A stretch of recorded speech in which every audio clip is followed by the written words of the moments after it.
Mental filter cognitive distortion की वो type है जिसमें इंसान पॉजिटिव एस्पेक्ट को इग्नोर कर देता है और सिर्फ नेगेटिव एस्पेक्ट पर ही फोकस करता है। वो पॉजिटिव एस्पेक्ट के बारे में सोचता नहीं है। बेसिकली ये हमारे माइंड का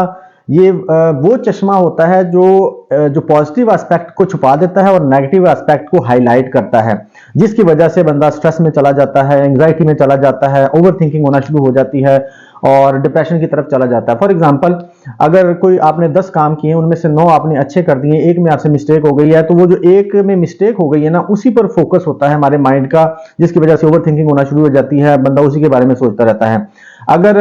एग्जाम दिया है, पेपर में 90 मार्क्स आ गए हैं और 10 मार्क्स नहीं आए, 10 मार्क्स कट गए हैं, तो 90 को इग्नोर कर देना और 10 मार्क्स के बारे में सोची जाना कि वो क्यों कट गए हैं मेरे। इसी तरह से अगर सोशल मीडिया पर कोई पोस्ट डाली है, उसमें 100 कमेंट्स आए हैं, तो 90 उसमें अगर पॉजिटिव हैं, 10 नेगेटिव कमेंट्स हैं, तो 90 जो पॉजिटिव है उसको इग्नोर कर देना और 10 के बारे में सोचते रहना, जिसकी वजह से आपका दिन खराब हो जाता है, आपका मूड खराब हो जाता है, ओवर थिंकिंग होना शुरू हो जाती है, आपके रिलेशनशिप खराब होना शुरू हो जाते हैं।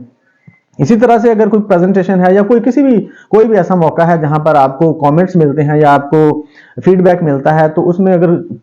10 लोग हैं, एक ने अगर तनकीद कर दी है, 9 ने पॉजिटिव कमेंट किए हैं, तो 9 को इग्नोर कर देना और जो जिस एक बंदे ने तनकीद की है उसी के बारे में सोचते रहना कि यार शायद मैंने अच्छा परफॉर्म नहीं किया। तो ये बेसिकली मेंटल फिल्टर होता है हमारे माइंड का। हमारे माइंड की एक बेसिकली समझ लें प्रॉब्लम होती है जिसमें पॉजिटिव एस्पेक्ट को इग्नोर करता है और सिर्फ नेगेटिव एस्पेक्ट को ही फोकस करता है, चाहे कम हो या ज्यादा हो।